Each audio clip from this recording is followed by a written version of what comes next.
Hey friends, today I'm going to share with you how I bootstrapped a business that's now generating up to 80,000 USD per month and purely through marketing. That's how we started. And I know when people hear about marketing, they often think about strategies, running Facebook ad campaigns, spending a lot of money on ads and massive agencies. But trust me, I started from pretty much whatever I have in my bank account, which is like $100. And no venture capital, no fancy offices, just me and a laptop and doing whatever needs to be done to make things work. And so in the next 10 minutes, I'm going to share with you everything that I have learned about marketing. And if you stick around until the end, I will share with you the one thing that has made all the difference in turning my business from a side project or a struggling little one-man shop into a full-time venture. So let's get started. First, we've got to understand what is marketing. Marketing is one of the most important skills that you can have. Whether you're selling a product or service or even yourself, you need to know how to get people's attention and keep it. I like to think of marketing as a way to tell the story, but in a way that solves someone's problem. When I first started, I had no formal marketing background. I came from a background in finance and I learned to code after that. But I would say one of the most important things that brought me to where I am today is understanding marketing and copywriting. I just knew that if I could understand what people wanted and show them what I had the solution, I will be fine. At the end of the day, if someone has a problem and you can solve it, you will be able to make money out of it, right? Everything else is just operations and how scalable it is. But if someone has a problem and you have a solution to it, you will make money. And that's really all marketing is, connecting the right people to the right solution, which hopefully is something that you provide.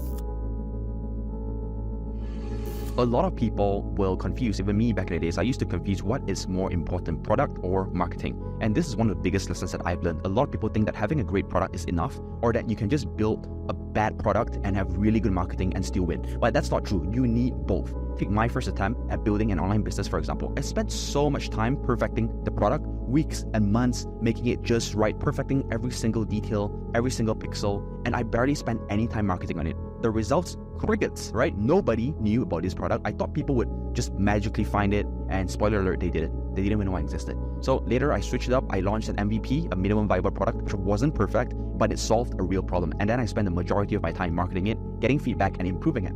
So that's when things started to kick off. A great product needs great marketing and vice versa, right? Imagine if my marketing was top tier, but I was selling you a handful of shit, right? Actual shit. No one's gonna buy it. So you need to have great product going together with great marketing. They both go hand in hand.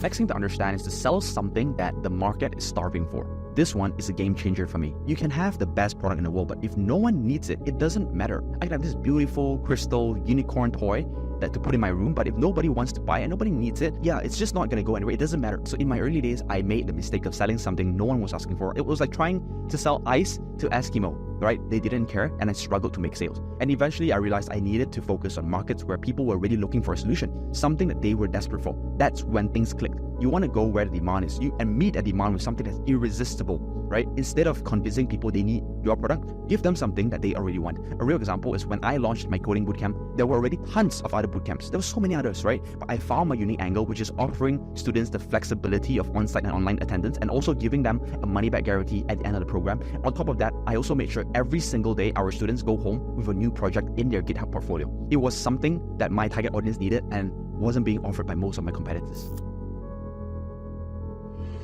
The next thing is another thing that people used to always debate on which one's more important, right? Just like how they were debating about product versus marketing. This is another very famous one, which is understanding direct response marketing versus brand marketing. There's a big debate out there, whether you should track direct response, which is how you want people to take immediate action, or brand marketing, which is more building awareness and building trust and building long-term game. Personally, I think you're going to need both, but you shouldn't start with brand. In my opinion, you should start with direct response because early on, I didn't have a big budget to build a brand, right? Whatever build a brand means, right? I needed results fast. So I focused on things that would get me immediate results, which is email campaigns, cold outreach and paid ads, and a really compelling landing page that got people attracted to my page, with a clear call to action and a Stripe link, obviously, so people can pay. So later on, once my business was more established, like right now, it's a little bit more established, I didn't need to go optimize word for word to get sale on the dot. I could now afford to invest in building a brand, which is so important now because without a brand, you're just another guy in the market. But the thing is, building a brand doesn't pay cash right now. It's a longer term play. So in the early days, you're going to need to do some direct response marketing to be able to put cash in the bank first, to survive, to build your team, to build your product, to keep building on, to invest in your company to a level where it's better and better and better. Then and only then invest in the brand to go even further. Okay, think it this way. Building a brand is a marathon. Direct response is a sprint. You got to combine both of them to build a long-lasting, successful company. The next debate is organic versus paid marketing. A lot of people think marketing is either spending tons of money on ads or waiting for organic content and organic traffic to come. The reality is you can use both.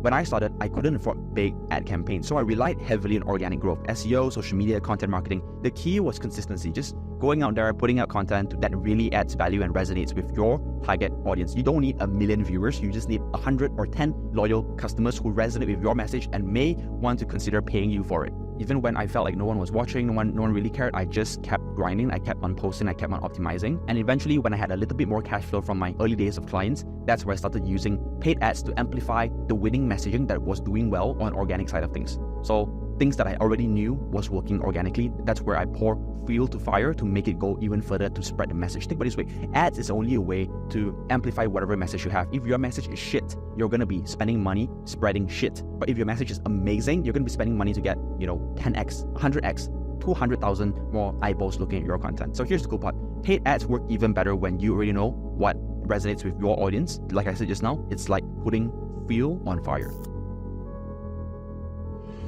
And if there's one thing that will level up your marketing game, it's storytelling. People don't connect with products. People connect with stories. That's how we evolved as Homo sapiens, right? That's how I built a loyal community around my business. When I first started the coding bootcamp, I made sure to share my personal journey, how I learned coding, the challenges that I faced, and why I decided to create a flexible coding bootcamp. And it wasn't just about selling a course. It was about building a narrative that I resonated with and that people resonated with. When your audience sees themselves in your story, they see you as the hero in their story, and they see you going through the same pain point and you going through it and you knowing the exact solution to their pain points, they're more likely to trust you and ultimately buy from you.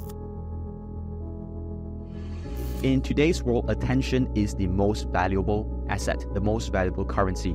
You're not just competing with businesses, you're competing with so many other apps that are here fighting for your target audience's eyeballs. Think about Netflix, TikTok, Instagram Reels, YouTube. They're all fighting for attention and traffic, and it all distracts people. So the first sale you need to make is for someone's attention, not even for their money. You're fighting for their attention. That means your content needs to hook people right from the start. Whether it's an email, a video, a social media, whatever it is, you need to ask yourself, why will people watch this? Why would they continue watching it? Why is it worth their time watching it?